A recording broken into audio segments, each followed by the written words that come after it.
नमस्कार मित्रों, स्वागत करती हूँ आपका अपने चैनल अनुराधा सीरीज भक्ति सागर में। आज के वीडियो में मैं आप लोगों को बताने वाली हूँ कि गया में रेत का पिंडदान क्यों किया जाता है। क्या है गया श्राद्ध का महत्व। वीडियो शुरू करने से पहले अगर आपने अभी तक मेरे चैनल को सब्सक्राइब नहीं किया है तो प्लीज़ मेरे चैनल को सब्सक्राइब करिएगा और अगर वीडियो पसंद आए तो वीडियो को लाइक करिएगा। तो चलिए वीडियो शुरू करते हैं। 11 सितंबर से पितृपक्ष शुरू हो चुके हैं और इसका समापन 25 सितंबर को होगा। पितरों की मुक्ति के लिए इन दिनों पिंडदान, तर्पण विधि और श्राद्ध कर्म किए जाते हैं। पितृपक्ष में परलोक गए पूर्वजों को पृथ्वी पर अपने परिवार के लोगों से मिलने का अवसर प्राप्त होता है और वह पिंडदान, श्राद्ध कर्म करने की इच्छा से अपनी संतान के पास रहते हैं। पिंडदान व श्राद्ध कर्म करने के लिए देश भर में 55 स्थानों को महत्वपूर्ण माना गया है, लेकिन बिहार का गया तीर्थ सबसे ज्यादा महत्वपूर्ण है। आपने चावल का बना पिंडदान देखा होगा, लेकिन गया तीर्थ में फल्गु नदी के तट पर बालू का भी पिंडदान किया जाता है और यह चावल के पिंडदान के बराबर ही माना जाता है। क्या है गया में श्राद्ध का महत्व, तो आइए जानते हैं।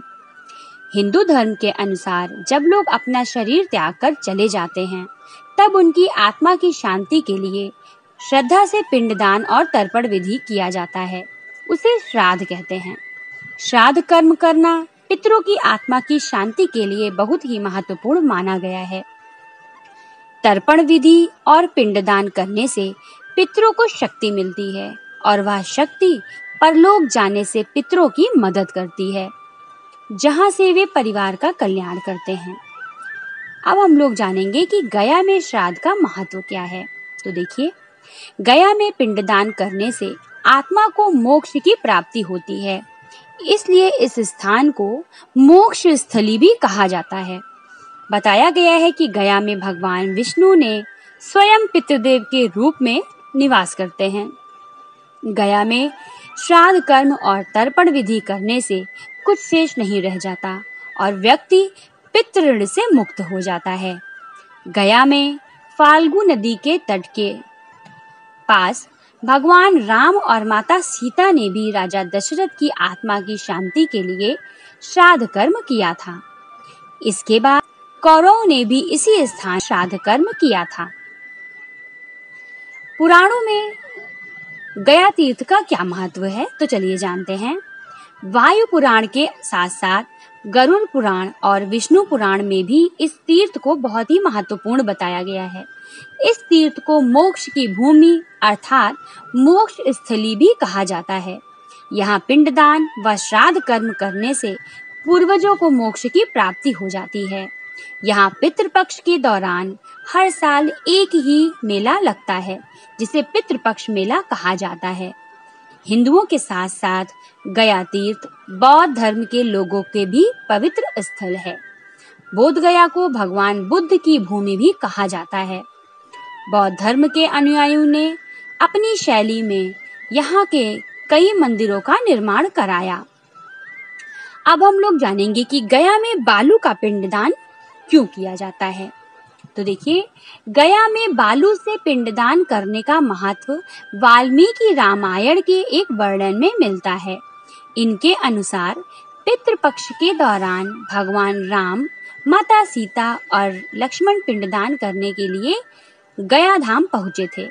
श्राद्ध करने के लिए कुछ सामग्री लेने नगर की ओर जा रहे थे, तभी आकाशवाणी हुई कि पिंडदान का समय निकला जा रहा है। तभी माता सीता को राजा दशरथ ने दर्शन दिए और पिंडदान के लिए कहा।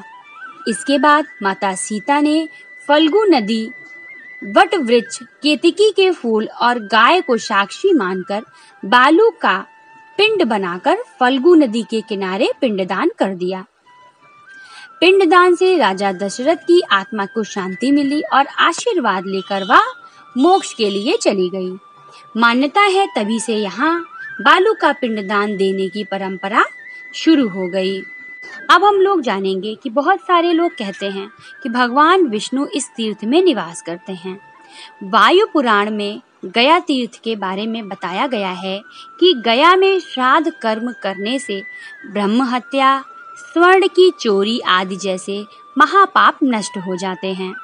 पितृपक्ष में गया में पितरों का श्राद्ध तर्पण करने से व्यक्ति पितृ ऋण से मुक्त हो जाता है, क्योंकि भगवान विष्णु स्वयं पितृ देवता के रूप में गया में निवास करते हैं। इसलिए इस स्थान को पितृ तीर्थ भी कहा जाता है। देश भर में श्राद्ध कर्म करने के लिए 55 स्थानों को महत्वपूर्ण माना गया है, लेकिन गया तीर्थ का स्थान सर्वोपरि है। अब हम लोग जानेंगे फल्गु नदी पर ही क्यों पिंडदान किया जाता है। तो चलिए, गया तीर्थ में पितरों की आत्मा की शांति के लिए फल्गु नदी के तट पर ही पिंडदान किया जाता है। फल्गु नदी के तट पर विष्णु पद नाम का एक मंदिर है और मंदिर के पास ही अक्षय वट है। यही पूर्वजों के नाम का पिंडदान किया जाता है।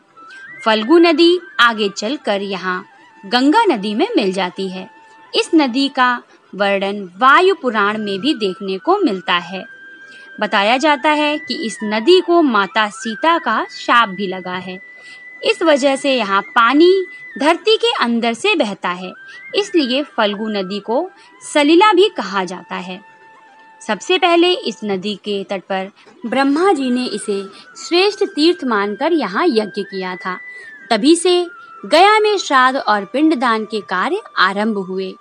गया में श्राद्ध करने के बाद कुछ शेष नहीं रह जाता। इसके बाद भगवान राम और पांडवों ने भी इस नदी में श्राद्ध कर्म किए थे। तो आज हम लोगों ने जाना कि गया तीर्थ का क्या महत्व है।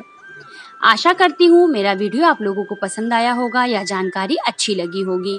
अगर मेरी जानकारी आप लोगों को अच्छी लगी तो वीडियो को लाइक करिएगा। मिलते हैं मेरे अगले वीडियो में, तब तक के लिए जय भोलेनाथ।